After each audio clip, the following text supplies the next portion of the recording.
बहरहाल जम्मू कश्मीर का ही हम जिक्र कर लेते हैं पहले। और देखिए, सांबा सेक्टर से हथियार बरामद हुए हैं। जेएनके के सांबा सेक्टर से हथियार मिले हैं। सुरक्षा बलों के ऑपरेशन के दौरान ये बरामदगी हुई है हथियारों की। 2 पिस्तौल मिली है, मैगजीन, हैंड ग्रेनेड, गोलियां भी बरामद हुई हैं। तो ये बड़ी जानकारी आपके साथ साझा कर रहे हैं, जहां पर सुरक्षा बलों के ऑपरेशन के दौरान हथियार बरामद हुए हैं। ये जम्मू कश्मीर के सांबा सेक्टर का हम यहाँ पर जिक्र कर रहे हैं, जहां से सुरक्षा बलों को हथियार बरामद हुए हैं। ऑपरेशन के दौरान हथियारों की बरामदगी हुई है और इसमें 2 पिस्तौल, मैगजीन, हैंड ग्रेनेड, गोलियां जो है वो मिली है सुरक्षा बलों को। तो ऑपरेशन चला रहे थे। पिछले दिनों जिस तरीके से खबर आई कि कुछ घुसपैठियों को देखा गया, उसके बाद से लगातार सुरक्षा बल जो है यहाँ पर चौकस है। और एक बार फिर से विकास अब्रोल मेरे साथ जुड़ चुके हैं, मेरे सहयोगी। विकास, क्या कुछ ताजा इंफॉर्मेशन?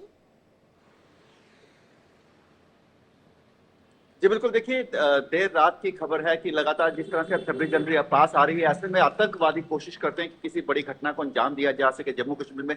उसी को लेकर अलग अलग एरियाज में सैनिटाइजेशन ऑपरेशन चल रहे हैं, सर्च ऑपरेशन चल रहे हैं, जिसके अंतर्गत सांबा इंटरनेशनल बॉर्डर जो पड़ता है वहां पर भी जो है लगातार पेट्रोलिंग बढ़ी हुई थी। ऐसे में सर्च चलाई गई तो वहां पर कुछ हथियार मिला, जिसमें 2 पिस्टल्स थी, 16 राउंड थे उन पिस्टल्स के। उसके अलावा एक हैंड ग्रेनेड था। ऐसे में कयास लगाए जा रहे हैं कि ये ड्रोन ड्रॉपिंग है। हालांकि अभी तक इसका ऑफिशियल स्टेटमेंट नहीं आई, लेकिन ऐसा लग रहा है कि ड्रोन ड्रॉपिंग भी है, जिससे ये सामान ओवरग्राउंड वर्कर्स के लिए लाया गया था और वहां पर इससे पहले ओवरग्राउंड वर्कर्स पहुंच पाते। सुरक्षा बलों ने उसको अपने कब्जे में ले लिया। फिलहाल अभी जांच की जा रही है और एरिया के आगे पीछे एरिया की भी सघन तलाशी ली जा रही है, क्योंकि अक्सर देखा गया है कि जहां पर ड्रोन ड्रॉपिंग होगी उसी के पास आसपास कोई ना कोई इनका आदमी, इनका वर्कर कह सकते हैं, वो मौजूद होता है। इसीलिए फिलहाल तलाशी अभियान चल रहा है और ये कोशिश की जा रही है चेक करने की कि आसपास कहीं और भी ड्रोन ड्रॉपिंग हुई है, क्योंकि फिलहाल अभी 26 जनवरी के आते आते यहाँ पर ऐसी चीजें कई बार देखने को मिलते हैं। इन्फिल्ट्रेशन की कोशिश भी बढ़ जाती है, घुसपैठ की कोशिश बढ़ाई जाती है, जिसको लेकर सेना, बीएसएफ और जो पुलिस अब पूरी तरह सतर्क है। हाल ही में देखा गया है कि कुछ बिलावर के एरिया में भी जहाँ पर 2 दिन से लगातार मुठभेड़ चल रही थी, हालांकि फिलहाल अभी भी सर्च ऑपरेशन चल रहे हैं। तो पूरी तरह से कोशिश की जा रही है कि पूरे एरिया को सैनिटाइज किया जा सके और लगातार इसमें जो है कहीं ना कहीं सुरक्षा बल कामयाब भी हो रहे हैं। फिलहाल पूरे एरिया को जो है सील कर लिया गया है और सर्च ऑपरेशन लगातार पूरे सांबा एरिया में जारी है। विकास, जैसे कि आपने जिक्र किया कि 26 जनवरी के आसपास इस तरह की ये चीजें जो है वो आम हो जाती है, और ऐसे में ये भी समझना चाहूंगी, जाहिर है सुरक्षा बल और ज्यादा चौकस होंगे, लेकिन मौसम कितनी बड़ी चुनौती जो है वो बन रहा है सुरक्षा बलों के लिए, खासतौर से इस दौरान जब इस तरह की घटनाएं बढ़ रही हैं? देखिए, मौसम बहुत बड़ी चुनौती जरूर है, क्योंकि सुबह शाम को कोहरा होता है, ठंड बहुत होती है। ऐसे इलाकों में जो है जंगल का इलाका होता है, घास फूस होती है, सरकंडे होते हैं उनके, जिनकी जो लंबाई है वो 5-6 फुट भी होती है। ऐसे में इन इलाकों में तलाशी अभियान करना बहुत मुश्किल होता है। लेकिन जैसे बीएसएफ लगातार बात करती है, स्पेशल ट्रेनिंग दी जाती है। ठंड बहुत ज्यादा है, लेकिन उनके हौसले जो है वो पूरी तरह से मजबूत है। वो जानते हैं कि ये समय जो है पाकिस्तान जो है ऐसे समय पे नापाक कोशिश जरूर करता है किसी न किसी तरह से किसी वारदात को अंजाम देने के लिए, जिसके लिए हमारी सेना, हमारे जवान जो है पूरी तरह से सतर्क है और लगातार सतर्क भी रहते हैं। जी बिल्कुल विकास, एक और चीज आपसे ये भी समझना चाहेंगे, क्या कुछ लोकल लोगों को भी, जो स्थानीय लोग हैं, उन्हें कुछ गाइडलाइंस भी इस बाबत जारी की गई हैं?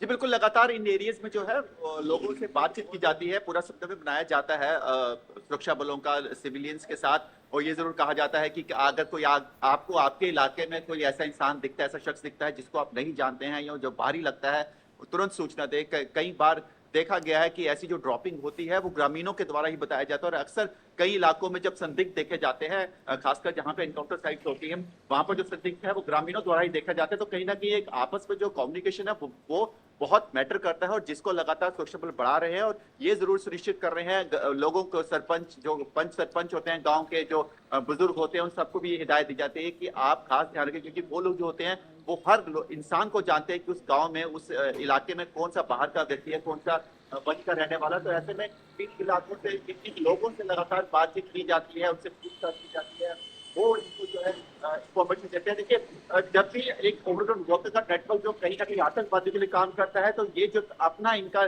सुरक्षा तंत्र होता है सुरक्षा बलों का, जो इनके लोकलाइट जो पीपल होते हैं उनके साथ जो बातचीत होती है, वो कहीं ना कहीं इनका भी एक बहुत बड़ी बैकबोन होती है, जो कहीं ना कहीं उसको काउंटर करने में काम आती है। और लगातार जम्मू कश्मीर में देखा गया है कि लोगों के साथ जो एक कम्युनिकेशन बना हुआ है सुरक्षा बलों का, वही जो है आतंकवादियों के हौसले जो है पस्त कर रहा है। जी। अब विकास, इसके साथ साथ ये भी आपसे जानना चाहेंगे कि स्पेसिफिकली कश्मीर के ऐसे कौन से ज़्यादा एरियाज हैं जो ज़्यादा प्रोन इस वक्त नज़र आ रहे हैं, जहाँ पर इस तरह की ड्रॉपिंग्स का आपने कहा कि वो ज़्यादा बढ़ रही हैं, या फिर घुसपैठ की ज़्यादा कोशिश जो है वो देखी जा रही है? देखिए देखे जाए तो साउथ कश्मीर का जो इलाका है वहां पर अक्सर आतंकवादी की मूवमेंट जो है काफी ज्यादा देखी गई है। हालांकि जो पूरा बॉर्डर है हमारा जम्मू कश्मीर का, इसका कुछ हिस्सा इंटरनेशनल बॉर्डर आता है, कुछ एलओसी आता है। इसके अलावा सिर्फ यही नहीं, पंजाब का जो बॉर्डर है वहां पे भी बहुत ड्रोन ड्रॉपिंग देखी गई है। क्योंकि देखिए ड्रॉपिंग जो ड्रोन ड्रॉपिंग होती है वो सिर्फ आर्म्स एंड एम्युनिशन की नहीं होती, वो नार्कोटिक्स की भी होती है। बहुत ज्यादा एक नार्को टेरर का जो गठबंधन है, जो एक पूरा का पूरा इनका जो एक सिंडिकेट है, वही जो है पूरे ऑपरेशन चलाता है। क्योंकि जहाँ पे एक तरफ ये लोग हथियार सप्लाई करते हैं, वहीं पे ये ड्रग्स भी जो है ड्रोन ड्रॉपिंग करते हैं, जिसकी कई काफी मात्रा हमने पंजाब में उतरती भी देखी है। और वही जो ड्रग्स है वो जब बेचा जाता है, उसी का पैसा जो है फिर आतंकवाद में जो है वो लाया जाता है। तो कहीं ना कहीं ये पूरा इंटरनेशनल बॉर्डर जो एलओसी है पाकिस्तान की सटी हुई है भारत के साथ, ये पूरे के पूरे पे ये जो है ड्रोन ड्रॉपिंग लगातार जारी रहती है। लेकिन मैं आपको बता दूं कि हमारे अक्सर जो ज्यादा से ज्यादा ड्रोन ड्रॉपिंग होती है वो पुलिस, सीआरपीएफ, बीएसएफ और पुलिस जो वहाँ की लोकल होती है, एसओजी, उनके पकड़ में आ जाती हैं और उनका जो है उनको जो है वो अपने कब्जे में ले लेते हैं। लेकिन फिलहाल बॉर्डर बहुत ज्यादा है, ऐसे में हर जगह जो है ध्यान रखना बहुत जरूरी, बहुत मुश्किल है। लेकिन अभी जिस तरह से हम लोगों की ऑफ द रिकॉर्ड बात चल रही होती है, वो बताया जाता है कि अब बहुत ज्यादा हाईटेक इक्विपमेंट्स लगाए जा रहे हैं। और जिस तरह से हमारे डिफेंस का बजट लगातार बढ़ रहा है, ऐसे में आने वाले समय में पाकिस्तान के लिए इन कोशिशों, इन मंसूबों को पूरा करना बहुत मुश्किल हो जाएगा। क्योंकि ड्रोन के भी काउंटर अब चीजें बहुत ही ऐसी आ रही है, सुरक्षा काउंटर सब चीजें बता तो नहीं पाएंगे आपको बता सकेंगे ऑन एयर। लेकिन इतना मैं आपको बता सकता हूँ कि बहुत सी ऐसी टेक्निक्स हैं जो इंप्लीमेंट की जा रही हैं बॉर्डर्स पर, फेंस पे, जिसकी वजह से आने वाले समय में ड्रोन ड्रॉपिंग जो है बहुत मुश्किल हो जाएगी पाकिस्तान के लिए करना। बहुत बहुत शुक्रिया विकास आपका तमाम जानकारी साझा करने के लिए, अपडेट देने के लिए।